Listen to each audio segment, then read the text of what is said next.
নমস্কার বন্ধুরা, কেমন আছো সবাই? আশা করি সবাই খুব ভালো আছো। আমিও খুব ভালো আছি। দেখো, নতুন একটা ব্লগ নিয়ে তোমাদের কাছে আজকে চলে এসেছি। খুব সকাল সকাল ঘুম থেকে উঠে পড়েছি, কারণ বাড়িতে যেন কাজ হচ্ছে, তোমাদের দেখিয়েছি। তো একটু টাইমটা না মেনটেন করলে খুব মুশকিল হয়ে পড়ছে। সেই জন্য সকাল সকাল উঠে যতটা পারা যায় বাড়ির কাজগুলো শেষ করে নেওয়ার চেষ্টা করছি। তো চারিদিক তো অগোছালো হয়ে আছে, তার মধ্যেও একটা ভালো জিনিস তোমাদের যে দেখাতে পারছি। দেখো, শিউলি তলায় কত শিউলি ফুল পড়ে আছে, খুব সুন্দর লাগছে। সকালবেলা ঘুম থেকে উঠেই আগে আমি এই দিকটায় চলে এসেছি দেখবো বলে। আমার এখনও ব্রাশ হয়নি, কিচ্ছু হয়নি। তোমাদের জন্য ভালো কিছু যদি দেখাতে পারি সেটা আমার ভালো লাগে। তো এখন তো ভালো কিছু দেখাতেই পাচ্ছি না, গ্রামের কোনো ভিউজই তোমাদের দেখাতে পাচ্ছি না।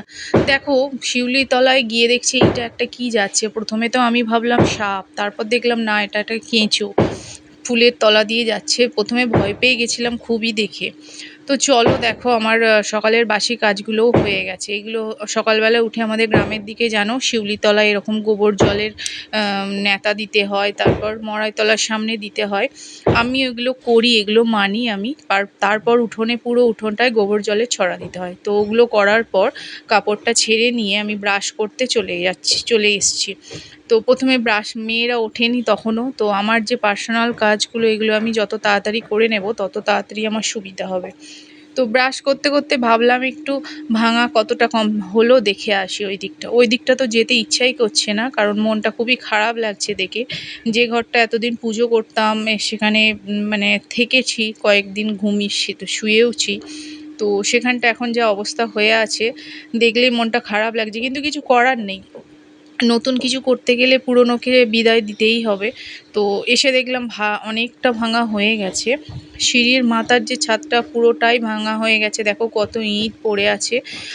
চলো তোমাদের একটু ভিতরে ঘরটার অবস্থা দেখায়। ঘরে তো ঢোকা যাবে না, কিন্তু বাইরের জানালা দিয়ে তোমাদের আমি দেখাতে পারবো। আমিও সেইভাবেই দেখেছি। দেখো, তোমরা একটু বোঝার চেষ্টা করো, একটু দেখে নাও।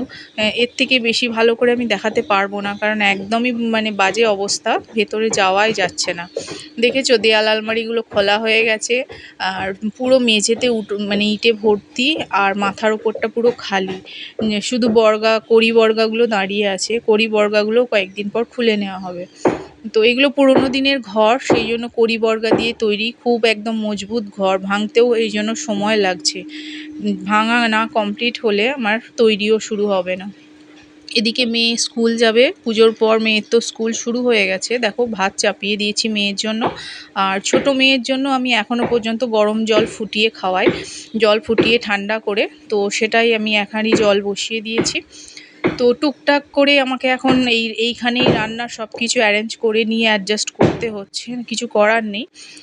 যে কোনো পরিস্থিতির সাথেই মানিয়ে নিতে হবে, কিছু করার থাকে না সেখানে। ঘরে গিয়ে দেখি ছোট মেয়ে তো দুষ্টুমি শুরু করে দিয়েছে। দেখো তোমরা কি কাণ্ড করছো। কি হয়েছে তোর, কি সমস্যা হয়েছে বল।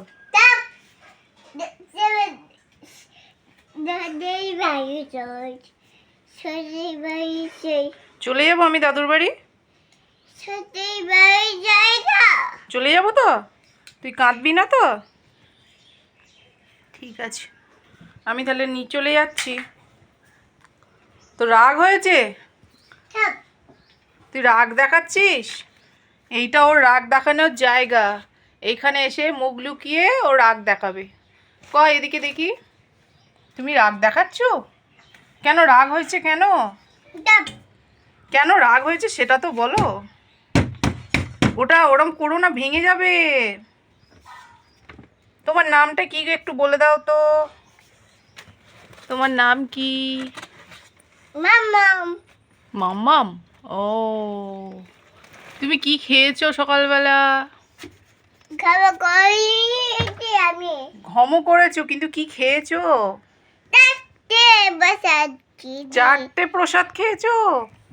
চারটে নকুলদানা খেয়েছে, তাই বলছে চারটে প্রসাদ খেয়েছি। আর কি খাবে এখন? মিষ্টি খাবে। মিষ্টি খাবে? ব্রাশ করেছো? ব্রাশ করেছো? হ্যাঁ, ব্রাশ করেছি। কার সাথে ব্রাশ করেছো? বাবার সাথে ব্রাশ করেছি। বাবার সাথে ব্রাশ করেছো? হ্যাঁ। আচ্ছা ঠিক আছে, এবার স্কুল যেতে হবে তো। তোমার ব্যাগটা কোথায়? ব্যাগটা, তোমার ব্যাগ কই? ওই যে ওই ওই দেখি তোমার ব্যাগটা দেখাও। ও, তোমার বাঁদর মামা ব্যাগ। হ্যাঁ ব্যাগে করে নিয়ে স্কুল যাবে? হুম স্কুলে গিয়ে কি করবে? খালি নিয়ে যাবো খেলনাগুলো নিয়ে যাবি? হুম এই রে, তাহলে তো ম্যাডাম মারবে। হুম আর কি নেবে? কি সুন্দর লাগে খুব সুন্দর লাগছে মা, খুব সুন্দর লাগছে। সকালবেলা সব ছড়িয়ে কাণ্ড করে দিল। সারা দিন এইভাবে দুষ্টুমি করতে থাকবে। মেয়ে স্কুল চলে যাবে, হাজব্যান্ডও বেরিয়ে যাবে, আমাকে একে নিয়ে সারা দিন একদম মানে ব্যস্ত হয়ে থাকতে হবে।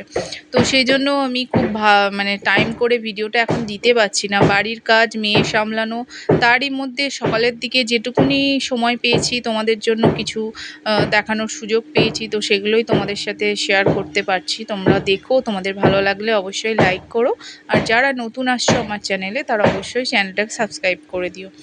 তো দেখো, আজকে ভাবছি রান্নাতে সবজি ঝোল বানাবো, মানে একবারে সেরে নেবো। আমার ছোটো মেয়ে তো রেগুলার সবজির ঝোল খায়, আর খাবো দুপুরে আমি আর আমার বড় মেয়ে।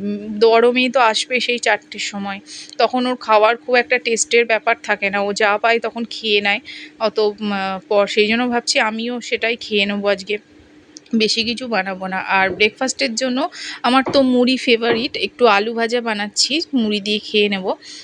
তো একা থাকলে নিজের জন্য না কিছু বানাতে একদমই ভালো লাগে না। যদি হাজব্যান্ড বাড়িতে থাকে তখন মনে হয় অনেক রকম কিছু বানায়, ওকে বানিয়ে দিই, কিন্তু যখন নিজে একা থাকি তখন একদমই মানে কিছু যে বানাবো সেটা আর ইচ্ছা করে না।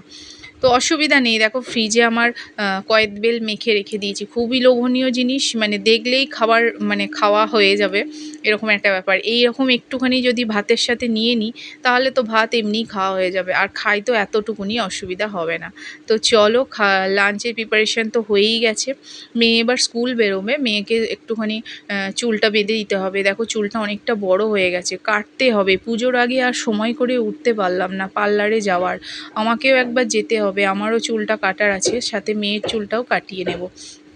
বড় চুল হয়ে গেলে বড় চুলের মেনটেনেন্স করারও ব্যাপার থাকে, কিন্তু মেয়ে স্কুল যায়, টিউশন যায়, কোচিং যায়, তো মেনটেনেন্স করতে পারে না। আর আমিও ছোটো মেয়ে নিয়ে ব্যস্ত, আমিও যে ওকে টাইম করে করে দেব সেটা হয়ে ওঠে না, আমি নিজেরই করতে পারি না, বাকি মেয়ের জন্য তো আর হয়েই ওঠে না। সেই জন্য ভাবছি চুলটা একটু ছোট করে নেব দুজনায়।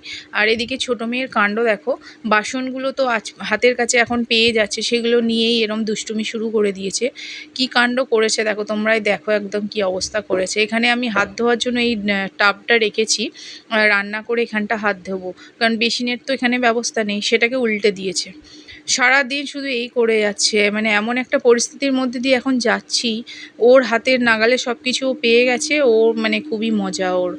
আর সবথেকে বেশি অ্যাডজাস্ট করছে আমার তো ঠাকুর মা লক্ষ্মীকে আমি এই শোকেসের মাথায় রেখেছি, কারণ এখন রাখার জায়গা নেই। আর পাশে যে বাক্সটা দেখছো, এটা আমার হাজব্যান্ডের ঠাকুর, মানে ও ফৌজে যখন ছিল, মানে ও যখন আর্মিতে ছিল, যখন যেখানে যেখানে পোস্টিং হতো এই বক্সটা করে ঠাকুর নিয়ে যেত, তো এটাই ওর ঠাকুর। আর সাথে আমার মা লক্ষ্মী তো এখানেই আছে। দেখো মেয়ে টোটো করে চলে গেল, কারণ আজকে হাজব্যান্ড বাড়িতে নেই, সেই জন্য ওকে স্কুলে দিয়ে আসতে পারবে না। তো চলো, ব্লগটা আজকে এখানেই শেষ করছি, কারণ এরপর আর আমি সময় পাবো না, মেয়েকে সারা দিন আমাকেই সামলাতে হবে, কেউ থাকবে না। তো আসছি, টাটা, ভালো থেকো সবাই, সাথে থেকো।